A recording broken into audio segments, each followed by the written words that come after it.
Hello, and welcome to the beginnings of the National Catholic Center for Holocaust Education podcast series.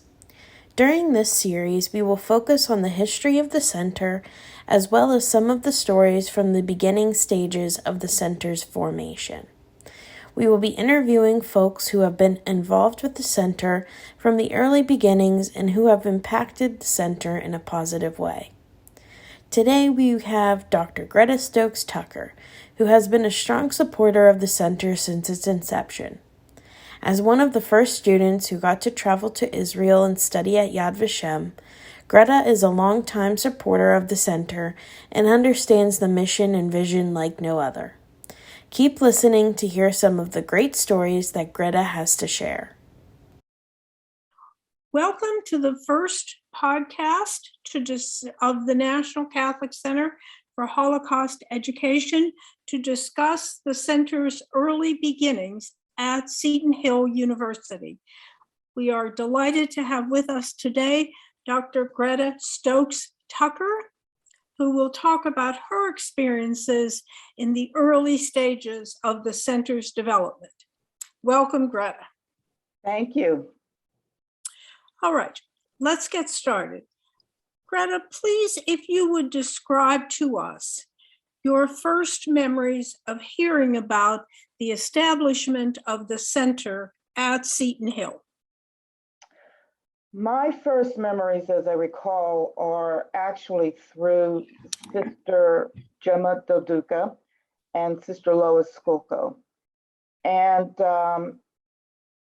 they both told me at different times about trying to create this center. At that time, I don't think there was a name for it, but it would be a center at Seton Hill to focus on the Holocaust, the Shoah, and particularly to help students understand the importance of learning about the Holocaust as a Catholic institution. And that was Sister Gemma's concern. And let me just say, prior to that, there had been some discussion about Seton Hill and how to involve students, in particular in faculty, about understanding both the Holocaust and understanding Judaism and the connection between the importance and connection with Catholics and understanding the importance of the Jewish people. And that came also with my visits and living in Israel with Sister Gemma and Sister Jewish customs and practices. So it was there that we also talked about the importance of the Holocaust. And Sister Gemma was sitting around that table and leading us in discussions, she and I, Father Isaac, and we would visit Yad Vashem, the memorial in Jerusalem for the Holocaust. So for me, those are antecedents to later the center at Seton Hill. Mm-hmm. I see. And can you tell me approximately the date you had those discussions at Seton Hill about the establishment of the center with Sister Gemma and Sister Lois? Well, I had come back to, my second visit to Israel when I was living there was 1980 to 82. So I returned back to the States in 82. So a few years later, Sister Gemma came back to the States. So I don't have the exact date, but it was off and on, sometimes through correspondence, sometimes through conversations. And during that time, I had come to the Pittsburgh area. I'm not from Pittsburgh, but I had come back to the Pittsburgh area and would come up to Seton Hill and also had opportunities to speak with Sister Lois. And so both she and Sister Gemma at different times would tell me what was going on and what they were trying to do at Seton Hill in regards to creating this center, and that they had brought people together. So there wasn't any one particular date. It was at various times when we would communicate. I see. And actually, that timeline is quite correct, because in fact, you came back in 82. Those discussions went on from 82 until about 87, when the center was actually formally established at Seton Hill, as a center. Right. Can you elaborate a little more, please, on some of the other important things that you experienced during the early days of the center? Well, during those early days, as I said, I was aware that they were trying to create this center. And I don't have the actual date. It's probably in the archives somewhere in a program. But I had been invited to come. I think it was Sister Lois who called me. And Sister Noel was also at that point coordinating many of the programs. But she had called me to come and do a presentation at some point. And I don't think it was Yom HaShoah, but I came up to campus and they had I did a little prayer service looking at, we wanted to connect some of the work that I was doing and focused on Black Catholics. So I would come up when I could to do participate in something that was happening on campus. Since we're not that far from Greensburg.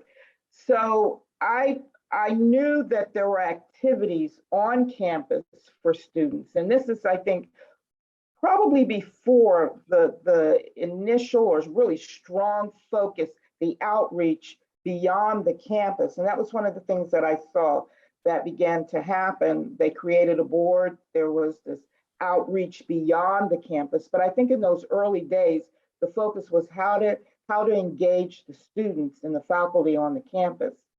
So it was primarily coming to a few of the events that they would have. I see. Interesting. And can you tell us a little bit about your background, about what you were doing when you were helping out at the center, what you were doing professionally? During that time, I was working at St. Benedict the Moor Parish. It's right in the Hill District, the area that we call Freedom Corner. I was the director of religious education. And that was between 1985 and about 1994. At that point, I was hired to direct the Office for Black Catholic Ministries at the Diocese of Pittsburgh. And I remember one of those years, very early on, before I went to the diocese, so this was probably mid to late 1980, Elie Wiesel came to the area, and he came to St. Benedict the Moor and spoke there. And I had all of my books that he had written, some that I had purchased as a student in Sister Lois's literature class.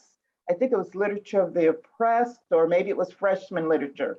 But I took those books with me and had him sign them. I was embarrassed to have him sign so many, so I kind of divided them up and made sure people told him it was my name, not their name in my books.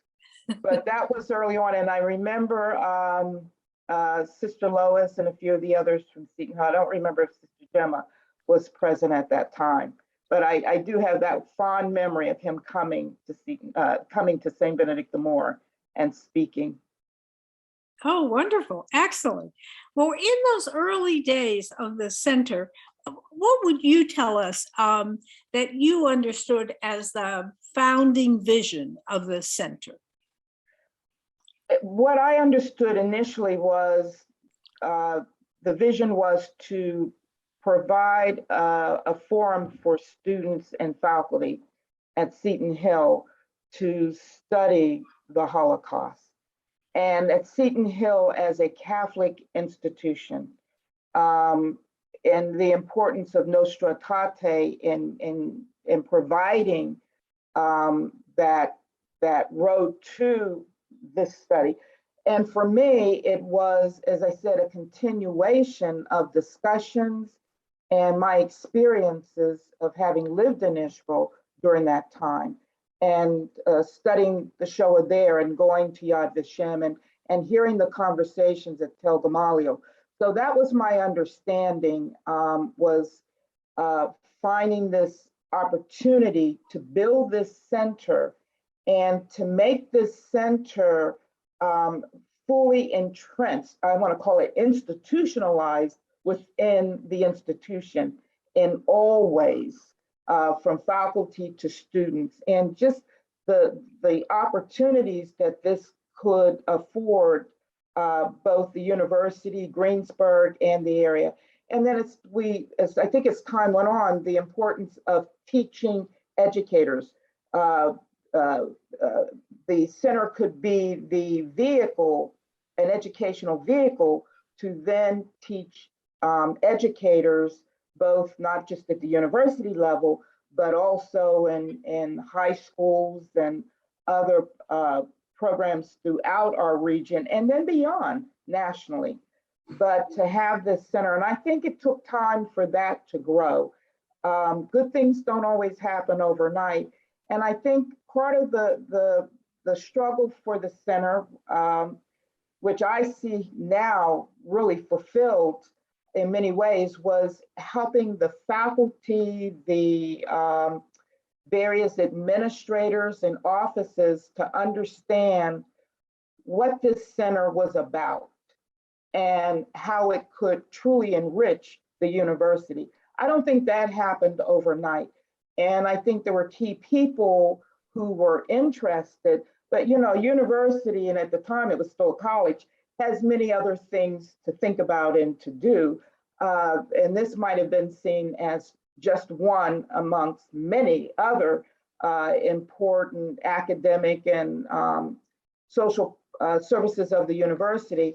But I think we have come a long ways. And when I see the various offices, development, and so forth, everyone engaged, academic studies. So I think that was a vision, but it took a while to get there. Dr.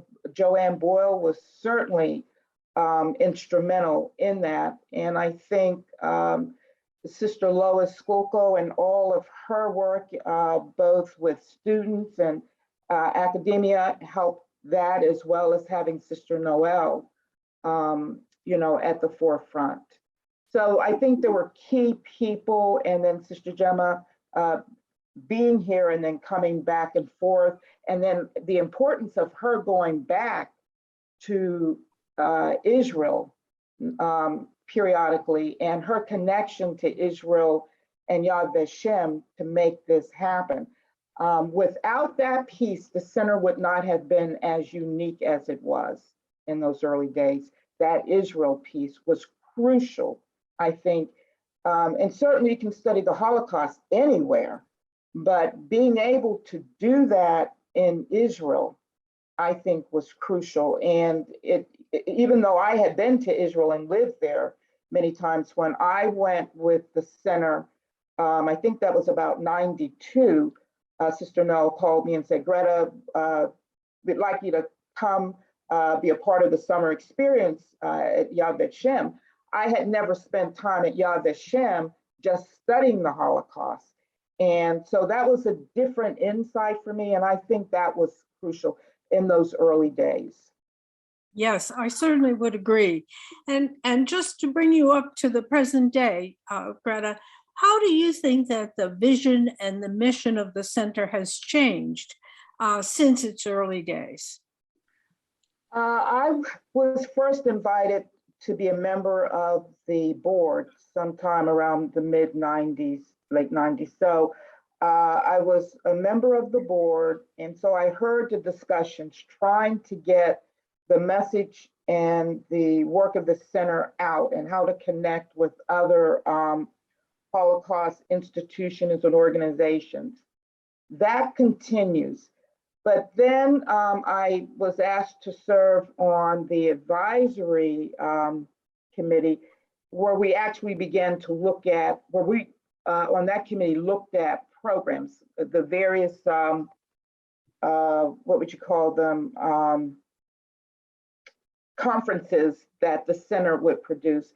And so I began to hear, and as we discussed then, what are the needs out there? What do we hear people saying are the needs? What are we sensing the conversation needs to be? What are we hearing nationally and internationally? And as we've moved on, there was this then association, kind of a linkage with genocide studies. And I remember at that point, Dr. Jim Paharik would come to our meetings, particularly those advisory meetings when we were looking at our conferences and what might we need to share. And they wanted to make sure that anti-Semitism and Holocaust was a part of the genocide studies. So there was a very strong linkage between that.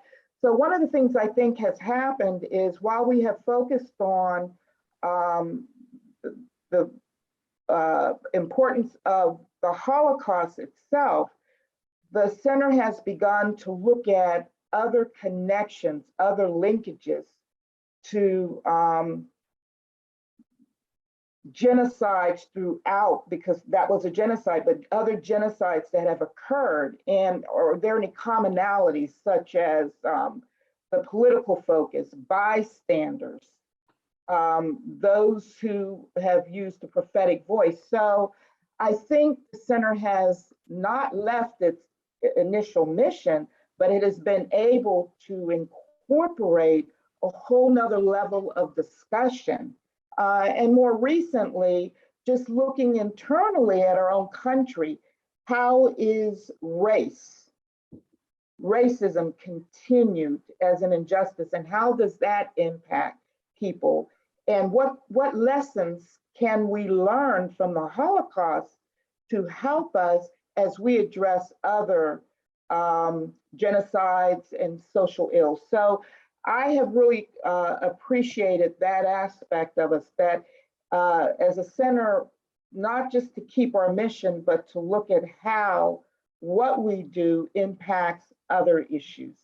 So I think that's one of the growths of our center. Yes, thank you very much. Yes, I certainly would agree. Yeah. Anything else? That's been reflected in, if we look back over the conferences over the last couple of years, I think that's been reflected in some of the workshops and speakers we've had. Yes, I would agree with that. Anything else you want to tell us in your experiences with the center that you would like to share? I think what I've also appreciated with the center is how it has connected locally to Greensburg, and then beyond Greensburg. You know, if you're in Pittsburgh, you're probably the demanding, people look at Pittsburgh as, you know, demanding, wanting to tell everybody else what to do. And, you know, but in Pittsburgh, I look at this region as more of a metropolitan area. And so I also, because I live in Pittsburgh, I want people here to know about the work of the center in Greensburg, because I don't see Seton Hill as some, you know, little insignificant university. So I think those inroads have been important, and both the Jewish community and the Catholic community outside of Greensburg.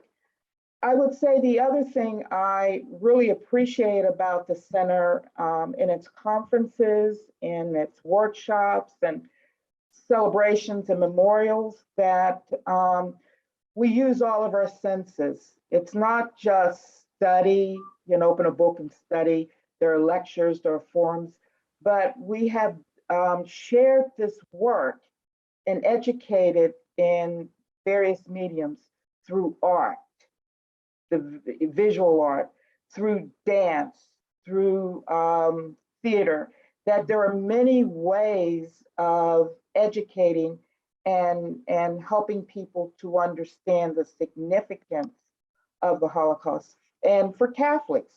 And you know, some people might think, well, this is just something our Jewish brothers and sisters are supposed to study. No, this is vital for us as Catholics.